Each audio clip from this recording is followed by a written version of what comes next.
देख रहे हैं, मैं हूं आपके साथ शिखा शर्मा और महायुद्ध से जुड़ी बड़ी खबर आपको बता दें, रूसी रक्षा मंत्रालय की तरफ से एक वीडियो जारी किया गया है। यूक्रेन के अंदर जो ऑपरेशन चल रहा है उसका वीडियो जारी किया गया है। वो वीडियो भी आपको दिखाएंगे कि किस तरीके से रूसी रक्षा मंत्रालय की तरफ से यह वीडियो जारी किया गया है और उसमें सीधे सीधे आप देख पाएंगे कि किस तरीके से रूस जो है काम कर रही है, किस तरीके से रूस अपने काम को अंजाम दे रहा है, वो यहां पर दिखाई दे रहा है लगातार। ये देखिए, यूक्रेन में हवाई हमले किए जा रहे हैं। ये देखिए, ब्लास्ट जो हो रहा है, बमबारी हो रही है, मिसाइल दागे जा रहे हैं, रॉकेट दागे जा रहे हैं। और ये जो वीडियो है ये रूसी रक्षा मंत्रालय की तरफ से जारी किया गया है, जिसमें आप देख सकते हैं कि किस तरीके से रूस अपने ऑपरेशन को अंजाम दे रहा है यूक्रेन में, ये बताया गया है। यानी कि सीधे सीधे ये वीडियो जारी करने का मतलब है ये बताना कि हम अपने लक्ष्य की ओर अग्रसर हैं और जब तक हम अपना लक्ष्य हासिल नहीं कर लेंगे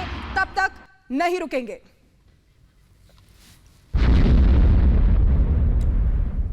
बिल्कुल, तो शिखा हम तक तस्वीरें पहुंचा रही हैं सृष्टि, लेकिन आपको बता दें कि लीव्स से इस वक्त हमारे साथ शाजिया भी जुड़ी हुई हैं, हमारे सहयोगी ग्राउंड जीरो पर इस वक्त मौजूद हैं और साथ ही साथ यूक्रेन के रिवने से इस वक्त मृदुल हमारे साथ जुड़े हुए हैं। सृष्टि, बिल्कुल, दोनों सहयोगी इस वक्त हमारे साथ मौजूद हैं जो जमीनी हकीकत हम तक पहुंचा रहे हैं कि असल में वहां क्या हो रहा है। आप दोनों का हम रुख करेंगे, लेकिन इसी बीच एक बड़ी खबर का रुख कर लेते हैं। आपको बता दें, रूसी रक्षा मंत्रालय ने एक वीडियो जारी किया है। यूक्रेन में ऑपरेशन का ये वीडियो जारी किया गया जो हम अभी आपको दिखा रहे थे। और इसी बीच बड़ी खबर यह है कि रूस और तुर्की के विदेश मंत्री की बैठक यहां लगातार जारी है। ये बड़ी खबर आपको बता दें, मॉस्को में ये बड़ी बैठक हो रही है। तो एक तरफ बैठकों का दौर लगातार जारी है और दूसरी ओर जमीनी स्तर पर देखें तो रूस की बमबारी लगातार कहर बरपा रही है। बिल्कुल, लगातार कहर बरपा रही है, लेकिन ये जो मॉस्को में बैठक हो रही है, आखिर इसको किस तरह से देखा जाए। रूस और तुर्की के विदेश मंत्रियों के बीच ये बैठक हो रही है और जिस तरह की स्थिति अभी इस वक्त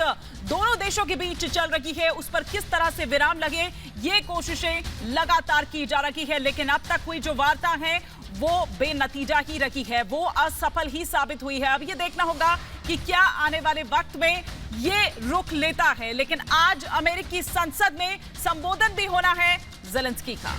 बिल्कुल, तो देखिए, बड़ी बैठक मॉस्को में हो रही है। हमारे अलग अलग सहयोगी ग्राउंड जीरो पर मौजूद हैं, मृदुल हमारे साथ जुड़े हुए हैं, शाजिया निसार वो भी हमारे साथ जुड़ी हुई हैं। हम दोनों के पास जाना चाहेंगे। शाजिया, जिस तरीके से हम देख रहे हैं कि बड़ी बैठक यहाँ पर रूस और तुर्की के बीच में भी हो रही है, क्या इसके जरिए कोई रास्ता निकलेगा और वहां जहां आप हैं वहां कैसे हालात हैं?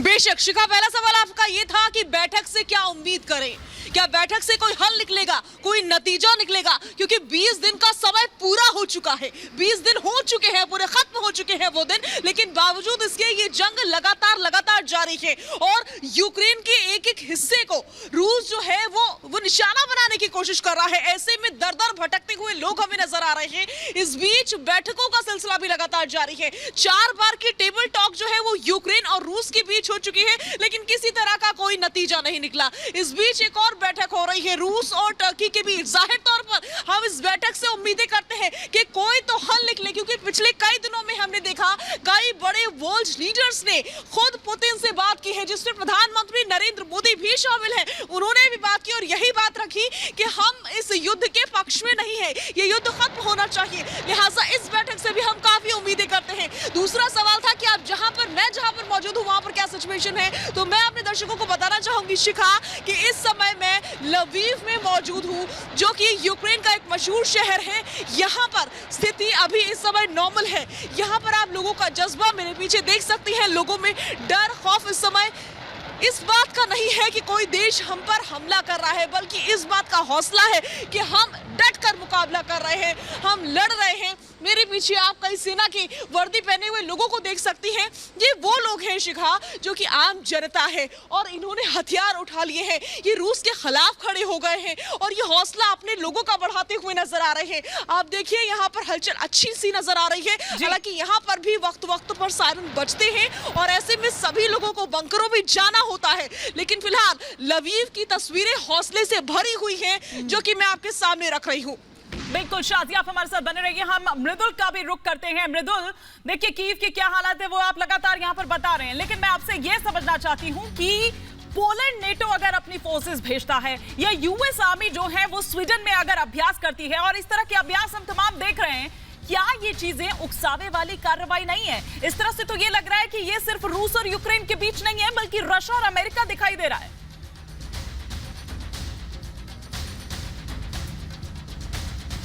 बिल्कुल, इसमें कोई दो राय नहीं है। कहा जा सकता है कि ये उकसावे की रणनीति के तहत हो सकता है, लेकिन अभी तक हमने देखा है मानी जब से युद्ध शुरू हुआ है तब से बार बार ये बात सामने आती है कि यूक्रेन की मदद के लिए सेना पहुंचाई जाएंगी, और ये भी कहा जाता है कि हमारी सेना या पूरी तरीके से हम हथियार देंगे। एक तरीके से कहा जा सकता है कि मदद के लिए तमाम हाथ आगे बढ़े, लेकिन अभी तक की जो तस्वीर है वो यही नजर आती है कि यूक्रेन इस युद्ध में अकेला लड़ रहा है, यूक्रेन इस युद्ध में अकेला मुकाबला कर रहा है। और अभी अभी प्रेसिडेंट ज़ेलेंस्की ने भी इस बात को दोहराया कि हमारी सेना ने रूस की सेना को रोक रखा है, और उनके ही दृढ़ निश्चय की वजह से, उनके ही संकल्प की वजह से अभी भी कीव पर कब्जा करने में वो कामयाब नहीं हो पाए हैं। ये उन्होंने बात कही है। अब दूसरी महत्वपूर्ण बात यह है कि उनका जो संबोधन होने वाला है उसमें वो विश्व को क्या संदेश देंगे, क्योंकि एक तरफ तीसरे विश्व युद्ध की आहट पूरा विश्व सुन रहा है, दूसरी तरफ अगर आप देखिए ज़ेलेंस्की अपने संबोधन में जिस तरीके से उकसावे की भी बात लगातार हो रही है, क्योंकि पुतिन बार बार कह चुके हैं कि अगर इस तरीके की मदद की जाएगी तो खामियाजा भुगतना पड़ेगा। शाजिया, मृदुल, आप दोनों महफूज रहिए, सुरक्षित रहिए, लगातार आपको तस्वीरें पहुंचा रहे हैं। फिलहाल हमारे साथ जुड़ने के लिए बहुत बहुत शुक्रिया। इसी बीच एक और बड़ी खबर का रुख कर देते हैं।